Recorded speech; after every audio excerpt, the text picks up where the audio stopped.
What up guys, Quantum League Capital here, back with another motherfucking video. I know it's been a while, but yeah, you know, holidays came around, it's been pretty busy, and markets first couple weeks of the year a little slow. I was trading, but just not that much. I still haven't gotten to the full swing of things, but I think it's about that time. Because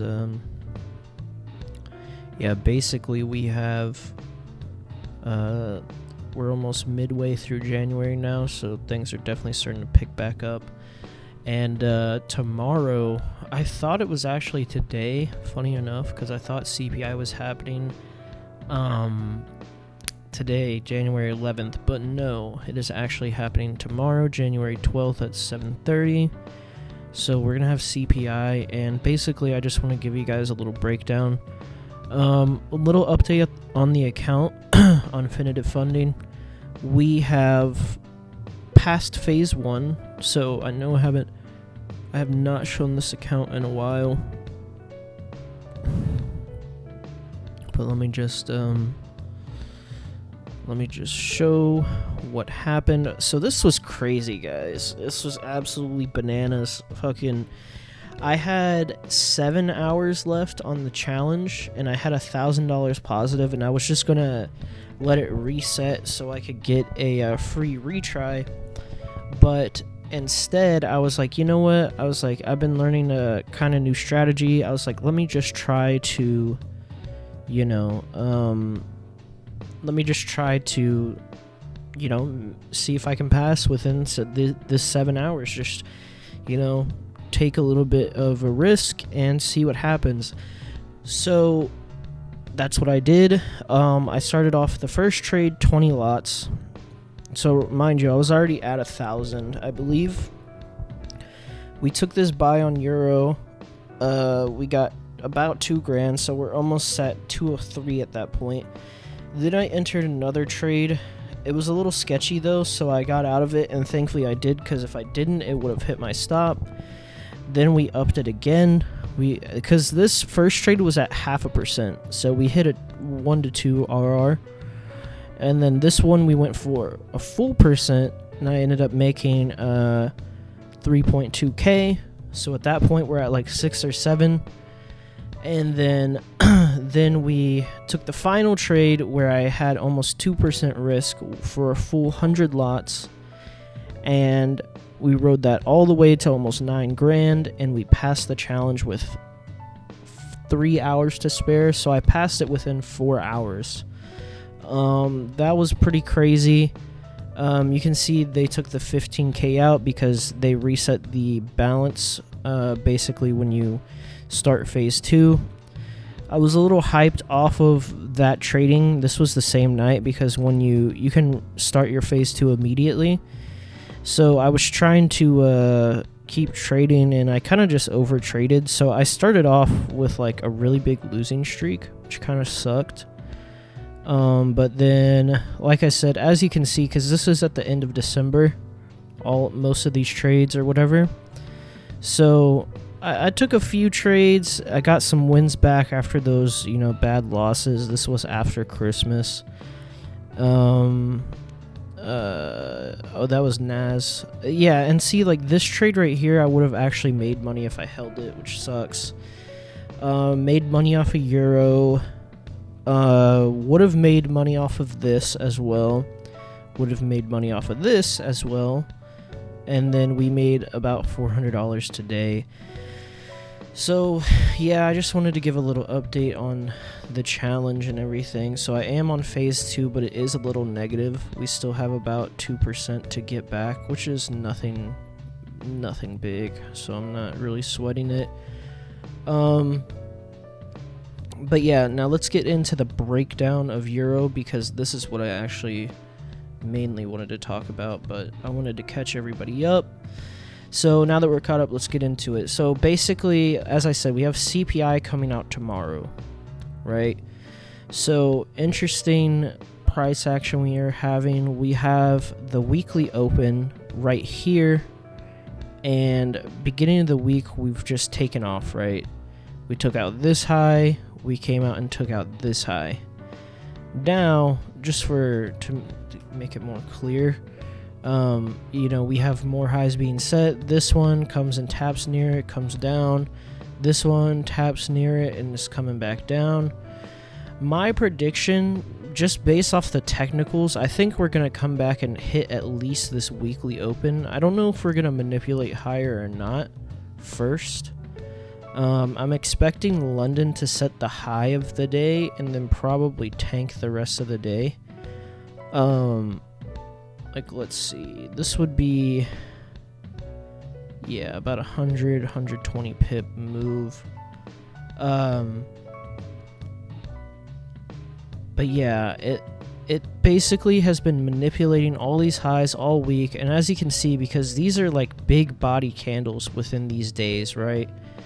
We break these highs because we're taking out all these stop losses. But like now we're getting these exhaustion wicks, right? Like we're getting this wick right here.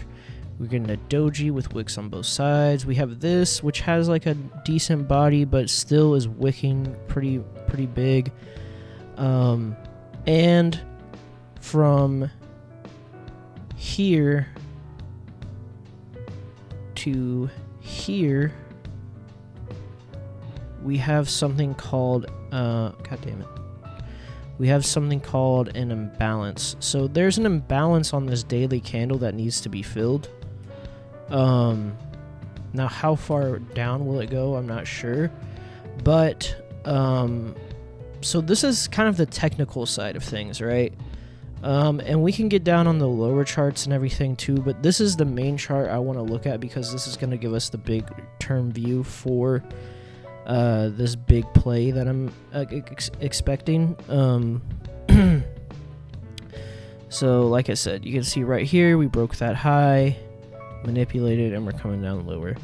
So I'm interested to see if we will keep going higher. Maybe we'll test up here, create like an equal high during London, and then reverse. I think that's a good possibility. But it'll be interesting to see because I really think paired with the technicals, right? Because I think it's going lower technically. And then paired with the fact that we have CPI coming out, I just don't think that... I don't know. The forecast is 6.5%. And I just don't think that... I don't think the prices have been coming down like that. Like, I don't... Like, when I look at things around me, because that's kind of almost what I base inflation off of, it doesn't seem like prices have been going down as, like, they once were.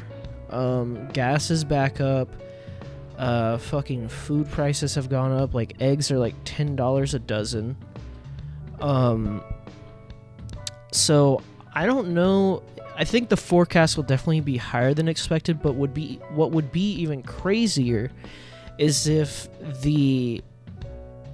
not only if it's higher than the forecast, but it actually jumps back up. So it's 7.1. Let's say it stays at break even. Like if it just stays at break even, like at 7.1 or even higher, I think we're gonna see dollar gain a lot of strength, and stock markets probably gonna tank. So those two things kind of fit my narrative. We've already swept liquidity on multiple occasions, like trying to find higher prices and everything. So I think we're pretty ripe for a crash on euro dollar. We just have to see what the market does during Asian and London session. And hopefully we can get a banger on CPI, because CPI recently has been going fucking wild. It has been going absolutely wild, and yeah, hopefully we can just get a fucking banger, because this shit is shit's fire, bro. Shit's fire if you can get on the right side of CPI trades. They're easily hitting like 100 pips within like a couple minutes, which is insane. Especially if you can get a tight entry. So we're gonna see what happens. I really don't think that we're not gonna hit 6.5. There's no fucking way. There's no fucking way we hit 6.5, right? If we do, that'll be crazy. That'll be crazy, but I don't feel like prices have come down like that.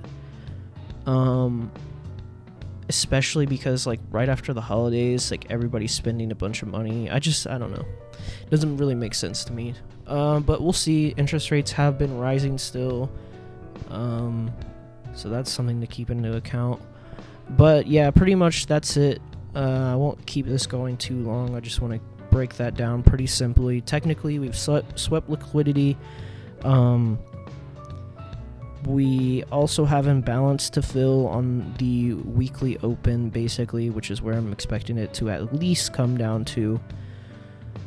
And more than likely, it can probably go lower. That's just kind of my first target. So, and then fundamentally, I don't believe that CPI is going to be too great.